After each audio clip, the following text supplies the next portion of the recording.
बाबा झाड़ेश्वर को मोर प्रणाम। घर आमर उर्कुला ना दशरथ दल। आज को 26 वर्ष है आम गाँव में काउड़ी यात्रा आम कर आसुचु। बर्तमान आम ग्रामर 100 रु अधिक काउड़िया भक्त सामिल हो आम प्रत्येक वर्ष श्रावण मासरे बाबा को जल लाई करुछु। आउ शेष सोमवार आम आसी पिताबली गुरुडा जूर पानी की आज रविवार दिन उठे था।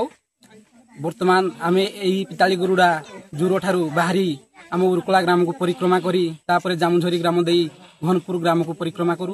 तापर बाबा को झाड़ेश्वर मंदिर घनपुर आम जाइकी पहुँचू और काली सकाल सोमवार शेष सोमवार सकाल 7टार 6टा हेउ आम बाबा पाखरे जल लाई करि थाउ।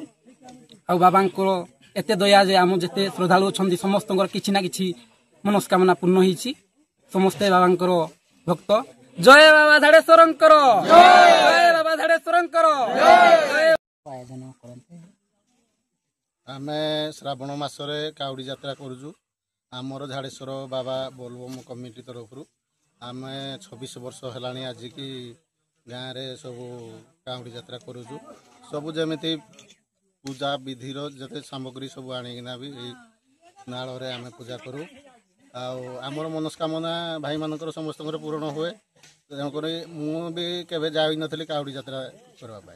आम गाँव जड़े ही भक्त थिला किंतु एबे बहुत भक्तर समागम हेलानी।